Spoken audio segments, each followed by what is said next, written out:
Good evening student. Last class में अपन ने मोल के फॉर्मूले के बारे में डिस्कस किया था, ठीक है। उसमें एक वॉल्यूम से रिलेटेड फॉर्मूला था, वो रह गया था, तो वो आज अपन डिस्कस करेंगे। For gaseous system define mole, कि गैसियस जो सिस्टम होते हैं उनमें मोल कैसे डिफाइन करेंगे अपन। भाई जनरली अपन ने दो फॉर्मूले देख लिए थे, wait divided bye molecular weight और एक number of constituent particles divided by Avogadro number, ठीक है। उसके बाद है गैसियस सिस्टम। तो गैसियस सिस्टम के लिए यहाँ पे अपन दो कंडीशन डिफाइन करते हैं।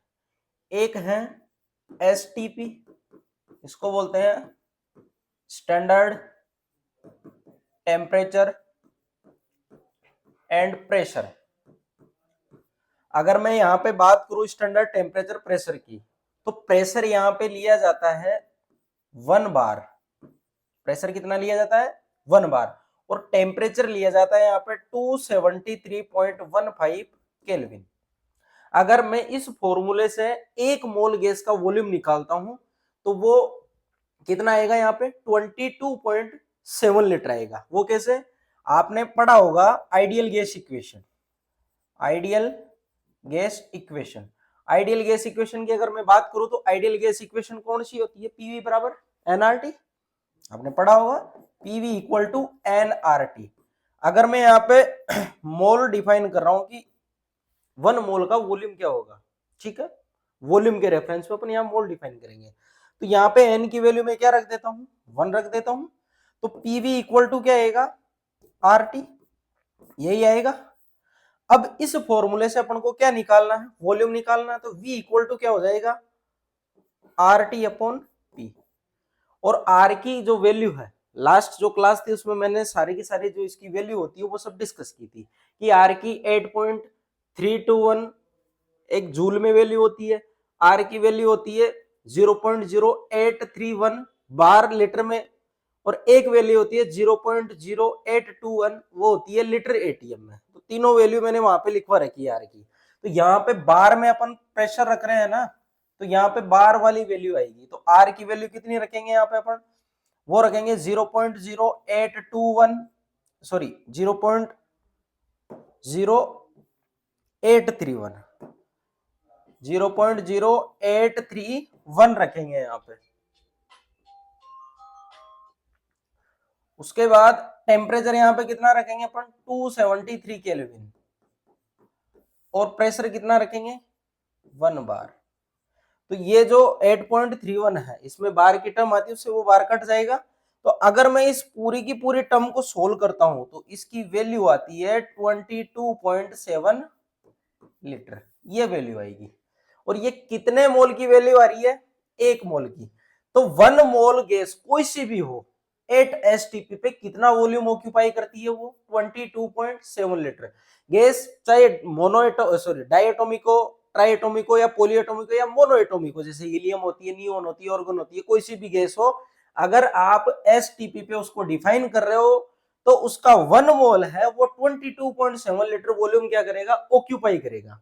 तो ठीक है, यहाँ पे अगर मैं एसटीपी पे वॉल्यूम की बात करूं तो वॉल्यूम कितना निकल के आता है? यहाँ पे 22.7 लीटर वॉल्यूम निकल के आता है। ठीक, एक कंडीशन तो हुई एसटीपी, और दूसरी कंडीशन होती है एनटीपी की। दूसरी कंडीशन क्या होती है? एनटीपी की। तो मैं इसको इरेज कर देता हूं, फिर दूसरी कंडीशन अपन यहाँ पे डिस्कस करते हैं। उसमें भी जैसे यहाँ पे मैंने इक्वेशन काम में ली है ना, वैसी की वैसी इक्वेशन यहाँ पे अपन काम में लेंगे।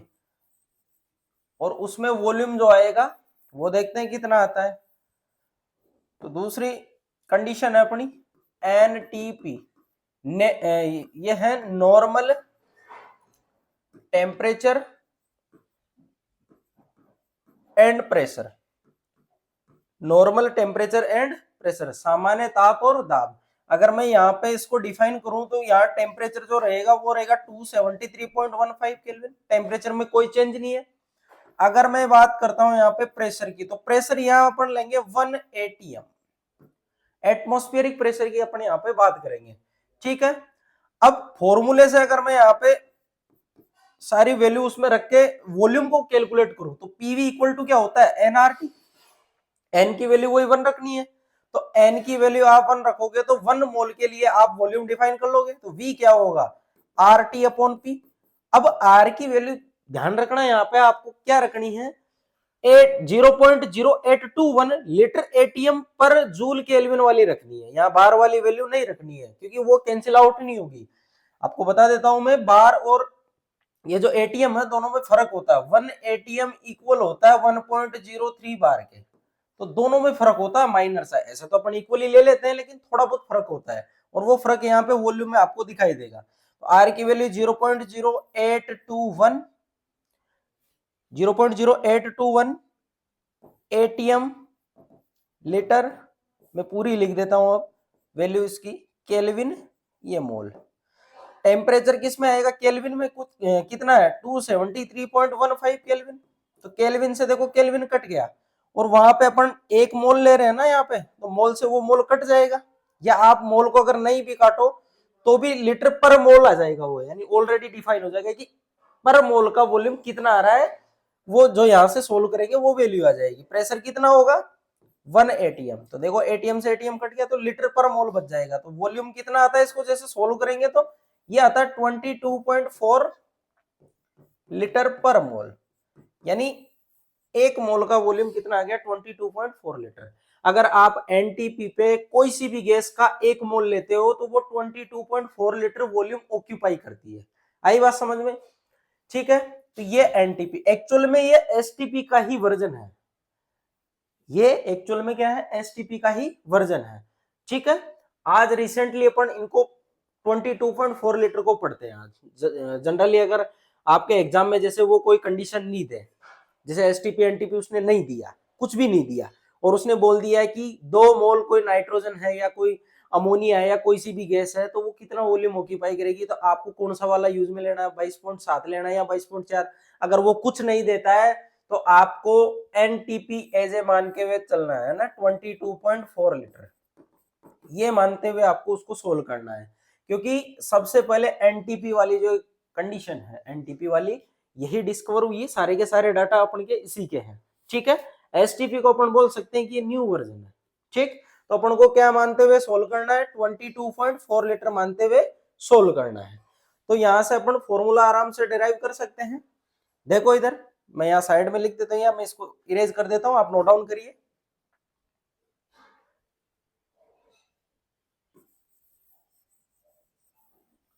अगर यहाँ पे अपन डिफाइन करें तो देखिए स्टूडेंट 1 मोल गैस, या मैं बात करूं 22.4 लीटर वॉल्यूम है, वो 1 मोल रखता है। आई बात समझ में? कोई सी भी गैस हो सकती है, मैं यहां लिख देता हूं एनी गैस। गैस कौन सी हो सकती है N2 हो सकती है, H2 हो सकती है, CO2 हो सकती है, NH3 हो सकती है, या SO3 हो सकती है, या हीलियम हो सकती है, नियोन हो सकती है, कोई सी भी गैस हो सकती है।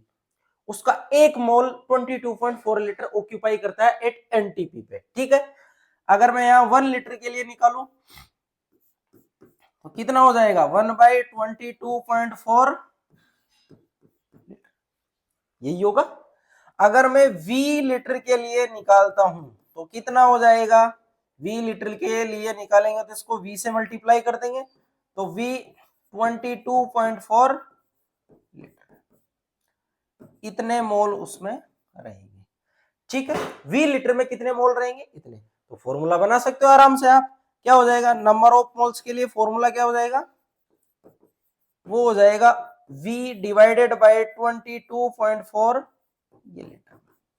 तो एक फॉर्मूला अपने पास ये आ गया। 2 फॉर्मूले मैंने पहले बता दिए थे, कौन कौन से बताए थे, N equal to weight divided by molar mass, और दूसरा बताया था N equal to number of constituent particle, जिसको अपन क्या बोल रहे थे N divided by Avogadro number. ये 2 फॉर्मूले मैंने बता दिए थे। तीसरा फॉर्मूला अपना निकल के आता है कौन सा, वॉल्यूम के रेफरेंस में, यानी गैसीय सिस्टम को सोल्व करना है। तो ठीक, अब अपन कुछ क्वेश्चन है उनको सोल्व कर लेते हैं, इन फॉर्मूलों से रिलेटेड है। तो देखो how many moles are present in 3 × 10⁻23 HCl molecule. उसने दिया है कि इतने HCl मॉलिक्यूल हैं तो कितने नंबर ऑफ मोल्स उसके प्रेजेंट रहेंगे। तो सीधा सा फॉर्मूला है, अभी जस्ट बताया मैंने, n इक्वल टू क्या होता है, नंबर ऑफ कंस्टिट्यूएंट पार्टिकल। अगर आप मॉलिक्यूल ले रहे हो तो मॉलिक्यूल बन जाते, एटम रहता तो एटम बन जाते, इलेक्ट्रॉन रहता तो इलेक्ट्रॉन बन जाते, जो भी दे रखा हो उसके अकॉर्डिंग अपन यहाँ पे उसको मान लेते। ये हो जाएगा Na। तो n की वैल्यू कितनी है 3.01 इंटू 10 टू द पावर कितना होगा 23, डिवाइडेड बाय क्या हो जाएगा Na की वैल्यू कितनी होती है 6.023 इंटू 10 टू द पावर 23। ये इससे कैंसिल आउट हो गया, ये जस्ट इससे कितने टाइम कट जाएगा 1/2। तो कितना मोल आ रहा है 1/2 मोल, तो है क्या इसमें, तो देखो सी ऑप्शन इसका क्या हो जाएगा, करेक्ट हो जाएगा। उसके बाद अगर अपन बात करें नेक्स्ट क्वेश्चन की, find out number of molecule in 2 mole of H2SO4। आपको H2SO4 के number of molecule find out करने हैं जब उसके 2 मोल दे रखे हैं। ठीक है, सीधा फॉर्मूला लगाते हैं, n इक्वल टू होगा n अपॉन Na। उसने नंबर ऑफ मोल्स दे रखा है और एवोगैड्रो नंबर ये आपको पता है, वैल्यू रख दो। 2 मोल्स दे रखा है, उसने पूछा n, तो Na 6 into 10 to the power 23 number of molecules ही पूछा है। ठीक है, तो ये क्या हो जाएगा n equal to 2 into 6 into 10 to the power 23। तो इसको मल्टीप्लाई करेंगे तो 12 इंटू 10 टू द पावर 23। तो कौन सा वाला ऑप्शन होगा 2 into find out the number of molecules in 2 mole H2SO4, है ना, कितना आ रहा है 12 इंटू 10 टू द पावर 23 आ रहा है 2 मोल्स में। इसमें नहीं दे रखा इसने, यहाँ पे गड़बड़ है ना पूरा, यहाँ पे थोड़ा सा इसको करेक्शन कर लेना आप। इसमें 2 इंटू 10 टू दी पावर क्या कर लेना 23 कर लेना ना, ये ऑप्शन करेक्ट होगा इसमें। ठीक है, इसी टाइप का क्वेश्चन वो पूछ सकता है, find out number of atoms in 2 mole H2SO4। देखो इसी को मैं सोल्व करवा देता हूं। अगर इसमें उसने दे रखा हो क्या, अगर इसने क्वेश्चन में दे रखा हो number of atoms find out करने हैं, आपको क्या फाइंड आउट करना है नंबर ऑफ एटम्स, तो उसके लिए अपन को क्या करना है वो देखो। अगर number of atoms find out करने हैं तो सबसे पहले अपन इसमें number of molecules find out करेंगे। Number of molecules find out करोगे तो आपसे वो ऑटोमेटिक निकल जाएंगे। कैसे, देखो इधर, अगर नंबर ऑफ एटम्स मेरे को फाइंड आउट करने हैं तो number of moles equal to क्या होगा n अपॉन Na। वो जस्ट अभी निकाला, कितना आ रहा था n, क्या आ रहा था अपना 12 इंटू 10 टू दी पावर 23। भाई अगर आप 2 मोल लेते हो तो उसमें इतने क्या रहेंगे मॉलिक्यूल रहेंगे। ठीक है, अब देखो आपको ये पता है कि एक H2SO4 का जो मॉलिक्यूल होता है, एक H2SO4 का जो मॉलिक्यूल होता है उसके अंदर कितने एटम्स हैं, तो काउंट कर लो आप। एक सल्फर का है 4 ऑक्सीजन के 5, 5 और 2 7, तो टोटल कितने एटम रहते हैं इसमें 7 एटम होते हैं। टोटल कितने 7 एटम। तो एक H2SO4 में 7 एटम है, तो इतने मॉलिक्यूल में कितने होंगे 7 से मल्टीप्लाई कर दो, टोटल एटम कितने हो जाएंगे, सॉरी टोटल एटम कितने हो जाएंगे, टोटल एटम हो जाएंगे आपके, टोटल मॉलिक्यूल इनटू एटम। भाई अपन को पता है एक मॉलिक्यूल में 7 एटम होते हैं। अब वो चाहे लाख में पूछे, चाहे 1000 में पूछे, चाहे 100 में पूछे, चाहे करोड़ में पूछे, कितने में भी पूछे, मल्टीप्लाई कर दो। भाई आपको पता है ना एक मॉलिक्यूल के एटम आ गए तो कितने से मल्टीप्लाई कर दो, सबके निकल जाएंगे। तो टोटल एटम कितने आएंगे, टोटल मॉलिक्यूल कितने हैं अपने 12 इंटू 10 टू दी पावर 23, और एटम कितने हैं एक मॉलिक्यूल में 7, तो इसको मल्टीप्लाई कर लो इंटू 10 टू दी पावर 23। तो इसमें कितने एटम्स आ जाएंगे, इतने एटम्स आ जाएंगे टोटल। तो ये नंबर ऑफ मॉलिक्यूल्स और नंबर ऑफ एटम से रिलेटेड है। ठीक है, वो कुछ भी दे सकता है, आप इस फॉर्मूले से इस तरीके से उसको सोल्व कर लेना। नेक्स्ट क्वेश्चन है, how many moles are present in 50 gram of calcium carbonate. अब उसने वेट दे रखा है, W दे रखा है 50 ग्राम, और कैल्शियम कार्बोनेट, इसका मैं अगर मोलर मास निकालूं CaCO3, इसका अगर मोलर मास निकाले अपन तो वो कितना आएगा, कैल्शियम का होता है 40 ग्राम, कार्बन का होता है 12 ग्राम, और एक ऑक्सीजन का होता है 16 ग्राम, तो 3 का कितना होगा 48 ग्राम। आप इन सबको जोड़ोगे तो 8 और 2 10, और ये कितना हो जाएगा 4 4 8 और 2 यानी 100 ग्राम। अगर आप इससे मोलर मास निकालोगे CaCO3 का तो क्या आएगा 100 ग्राम आएगा।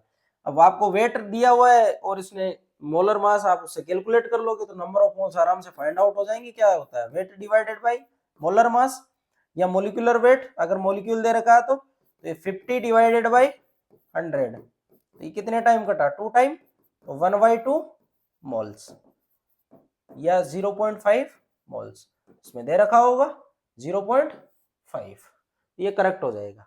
ठीक है, नेक्स्ट क्वेश्चन है find out the moles of 11.2 litre CO2 present at STP standard temperature pressure. ठीक है, find out the number of moles. Number of moles find out करने के लिए अपने पास फॉर्मूला सीधा 22 number of moles find out करने के लिए फॉर्मूला अपने पास N equal to V divided by 22.4 litre. आपको सोल्व इसको इसी तरीके से करना है ना, आप 22.4 लीटर मानते हुए इनको सोल्व करना है। आपका कोई सा भी क्वेश्चन गलत नहीं होगा क्योंकि उसने डाटा इस तरीके से ही दे रखे होते हैं कि वो डायरेक्ट उससे कैंसिल आउट हो जाए। आपको यहाँ पे ऐसा ज्यादा दिमाग नहीं लगाना है। अगर वैल्यू जस्ट नियर बाई हो तब आपको एक्चुअल में वो मानते हुए सोल्व करना है। ठीक है, वैसे आप इसको एसटीपी पे 11 पॉइंट जैसे ये दे रखा है ना, तो आप यहाँ पे 22.4 लीटर नहीं रख के 22.7 लीटर रख के भी सोल्व करोगे ना तो भी आपका आंसर वही आएगा, कोई ज्यादा उससे फर्क नहीं पड़ेगा। ठीक है, तो आपकी सहूलियत के लिए आप इसको 22.4 लीटर मानते हुए सोल्व कर सकते हो। यहाँ पे देख लिया करो जो डाटा दे रखा है उसने 11.2 दे रखा है तो ऑब्वियस बात है वो कहीं ना कहीं कटने वाला है। तो यहाँ पे आप रख सकते हो, यहाँ पे आप 11.2 22.4, तो ये कितने टाइम कटा 1/2 यानी 0.5 मोल। बिल्कुल इजी सा क्वेश्चन है, 9th क्लास में चैप्टर दे रखा है मोल कॉन्सेप्ट, उसमें ऐसे क्वेश्चन दे रखे होते हैं। वॉल्यूम वाला तो नहीं है लेकिन इसी से रिलेटेड ऐसे सिंपल प्रॉब्लम उसमें दे रखी है 9th क्लास वाले में। तो ये कोई ज्यादा इसका कोई लेवल नहीं है, आंसर क्या हो जाएगा इसका 0.5 मोल। ठीक, नेक्स्ट क्वेश्चन की बात करते हैं find out the volume of 4.4 gram CO2 at STP। ठीक है, उसने पूछा find out the volume of 4.4 gram CO2, उसने वेट दिया है और उसने STP पे पूछा है कि 4.4 ग्राम में कितना वॉल्यूम होगा। तो सिंपल सी बात है, नंबर ऑफ मोल्स निकालने के लिए फॉर्मूला बताया weight divided by molecular weight equal to V, और ये 22.4 लीटर, ये नंबर ऑफ मोल्स के इक्वल होते हैं। उसने वेट दे रखा है, मास कैलकुलेट कर लेंगे V निकल जाएगा, तो ये होगा 4.4 ग्राम डिवाइडेड बाय मास कितना होता है CO2 का 44 ग्राम। CO2 का मास कितना होता है 44 ग्राम, कार्बन का होता है 12, ऑक्सीजन का कितना होता है 2 का 32, तो कितना हो जाएगा 44 equal to V divided by 22.4, ये लीटर में दे रखा है तो लीटर में आंसर आ जाएगा अपना, ये ग्राम से ग्राम कट गया। ये कितने टाइम कटा 0.1 कितने टाइम कटा ये 0.1, तो V इक्वल टू क्या आ जाएगा 22.4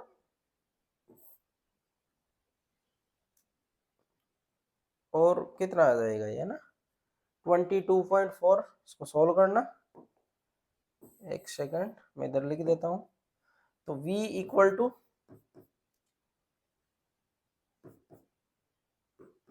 22.4 डिवाइडेड बाय ये 0.1 सही कटा है ये नहीं है ना, स्टेक हो गई ना, ये 4.4, इससे कितने टाइम कटेगा ये 10 टाइम कटेगा, यहाँ गड़बड़ हो गई। ठीक है, प्रिंटिंग मिस्टेक है, कोई नहीं है, तो कितने टाइम कटेगा 10 टाइम कट जाएगा। ठीक, तो V यहाँ नीचे डिवाइडेड बाय 10, तो कितना हो जाएगा 2.24 लीटर, ऐसा दे रखा ऑप्शन में।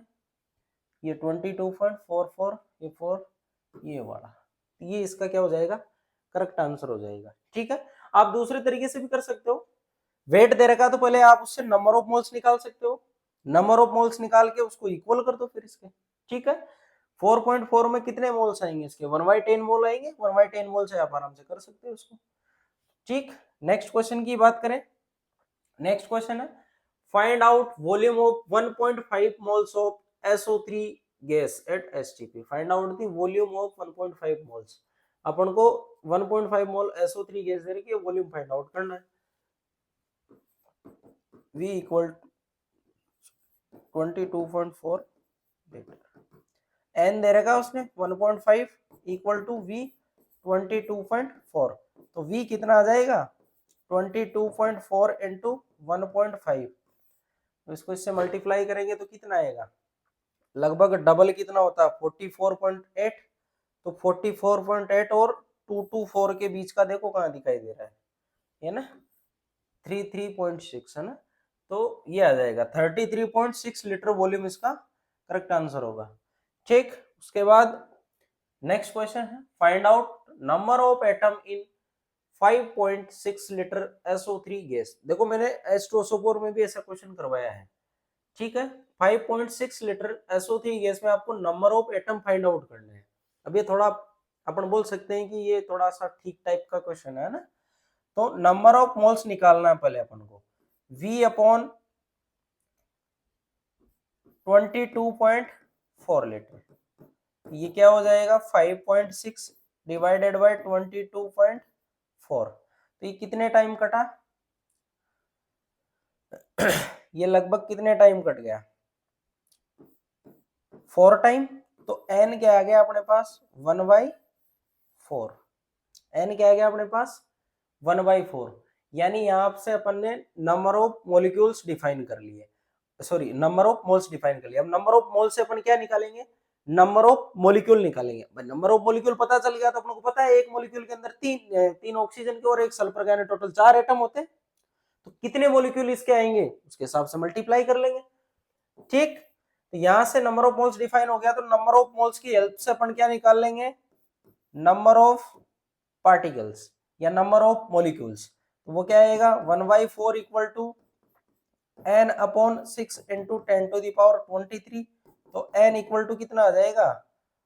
n इक्वल टू आ जाएगा 6 इंटू 10⁻23 डिवाइडेड बाई 4। ये हो जाएगा। अब उसने पूछा है कि नंबर ऑफ एटम्स क्या होंगे। तो अपने पास ये जो 5.6 लीटर दे रखी है उसमें इतने मॉलिक्यूल्स आ रहे हैं किसके? SO3 के। यानी number of molecules find out कर लिए। तो number of molecules find out कर लिए तो मैं लिख देता हूं कि 1SO3 जो मॉलिक्यूल होता है, एक मॉलिक्यूल, वो 4 एटम कैरी करता है। एक मॉलिक्यूल में 4 एटम होते हैं, तो इतने मॉलिक्यूल में कितने होंगे? मल्टीप्लाई कर दो। तो टोटल एटम कैसे निकालेंगे? Total molecule into total molecule into 4।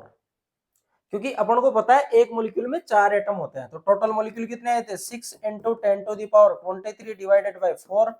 और ये 4 से 4 कैंसिल हो गया। 6 इंटू क्या आ जाएगा? 10⁻23। ऐसा ऑप्शन में दिखाई दे रहा है? बिल्कुल, ए ऑप्शन इसका क्या हो जाएगा? करेक्ट आंसर हो जाएगा। ठीक है, उसके बाद है अपना next empirical formula and molecular formula. ठीक है, इनकी अपन को कैलकुलेशन से रिलेटेड प्रॉब्लम सोल्व करनी है। इंपेरिकल फॉर्मूला और मोलिकुलर फॉर्मूला, कई बार वो मोलिकुलर वेट दे देता है सीधा, और उसमें बोल देता है कि एक कंपाउंड है जिसमें कार्बन, हाइड्रोजन और ऑक्सीजन है। ठीक है, और उसमें उसने पूछा है कि इसका मोलिकुलर फॉर्मूला या इंपेरिकल फॉर्मूला क्या होगा। तो सबसे पहले मैं बात करता हूं इंपेरिकल फॉर्मूला की। सबसे पहले अपन बात करते हैं इंपेरिकल फॉर्मूला। ये क्या होता है? ये एक सिंपलेस्ट रेशियो होता है, सिंपल रेशियो होता है। ठीक है, ये परफेक्ट कंपाउंड की जो नंबर ऑफ मॉलिक्यूल्स होते हैं या नंबर ऑफ उसमें मोल्स होते हैं उनको डिफाइन नहीं करता है। परफेक्ट फॉर्मूला जो सूत्र होता है, फॉर्मूला होता है, उसको डिफाइन नहीं कर पाता है। तो अगर मैं इसके डेफिनेशन की बात करूं तो वो क्या हो जाएगी? It express the simplest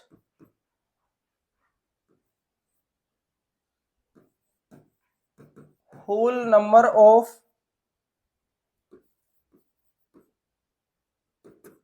ratio of atom in a molecule। ये सिंपलेस्ट रेशियो को दिखाता है। जैसे देखो एग्जाम्पल की मैं बात करूं, जैसे H2O2 है, हाइड्रोजन पेरोक्साइड। अगर इसका मैं सिंपलेस्ट रेशियो लेता हूं तो ये 2 से 2 कट जाएगा, तो ये क्या आएगा HO। तो HO जो आया है ये इसका क्या है, इंपेरिकल फॉर्मूला है, इंपेरिकल फॉर्मूला। यानी आपको जितना वो कट पीट के बिल्कुल सिंपल उसमें जा रहा है डिजिट में, तो वहां तक आपको ले जाना है, और जो लास्ट में बचेगा वही क्या होता है, उसका इंपेरिकल फॉर्मूला होता है। जैसे ग्लूकोज की मैं बात करूं C6H12O6, इसको अगर सिंपलेस्ट रेशियो में लिखना चाहो आप तो देखो सबको आप 6 से डिवाइड कर दो, क्योंकि ये सब कट रहे हैं ना, तो CHO और ये यहाँ पे H के साथ 2 आएगा। तो ये जो सिंपलेस्ट रेशियो है ये क्या है, इसका इंपेरिकल फॉर्मूला है। आई बात समझ में? तो इंपेरिकल फॉर्मूला आप ऐसे निकाल सकते हो। जैसे बेंजीन है, बेंजीन में क्या होता है C6H6, इसका अगर आप सिंपलेस्ट रेशियो लेते हो तो क्या आ जाएगा CH। तो CH क्या है, इसका इंपेरिकल फॉर्मूला। आई बात समझ में? बिल्कुल सिंपल सा है। अगर मैं नेक्स्ट आगे डिफाइन करूं किसको, मोलिकुलर फॉर्मूला को, तो मोलिकुलर फॉर्मूला के लिए अपन क्या बोलेंगे, मोलिकुलर फॉर्मूला। तो देखो molecular formula, it is represent the actual number of moles of या नंबर ऑफ एटम्स, आप जो भी लिखना चाहो, number of atoms in one molecule. ये एक्चुअल में दिखाता है कि वन मॉलिक्यूल यानी एक मॉलिक्यूल में कितने एटम प्रेजेंट है। ये परफेक्ट फॉर्मूले को बताता है।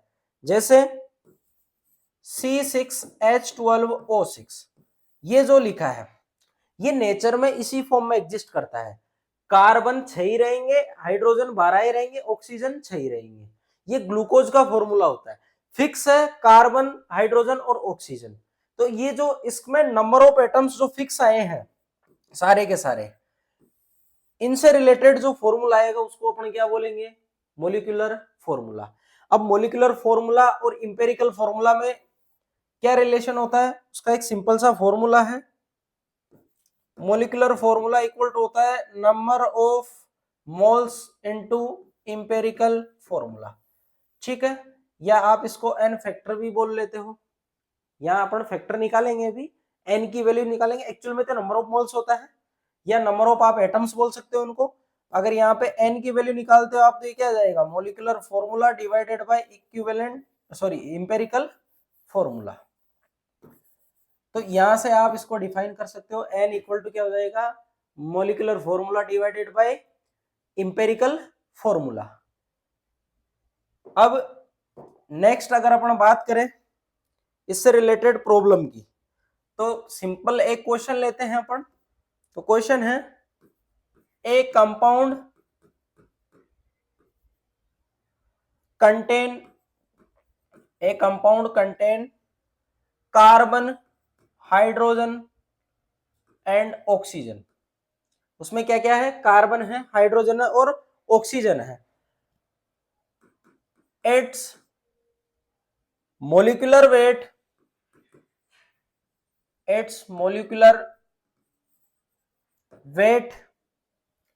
is 118 gram. Find out its molecular formula. Then find out its molecular formula. अपन को फाइंड आउट क्या करना है, इसमें मोलिकुलर फॉर्मूला फाइंड आउट। ठीक है, अब इससे रिलेटेड जो प्रॉब्लम है इसको सोल्व कैसे करेंगे। सबसे पहले अपन यहां पे डिफाइन करेंगे, इनका परसेंटेज नहीं दे रखा क्या,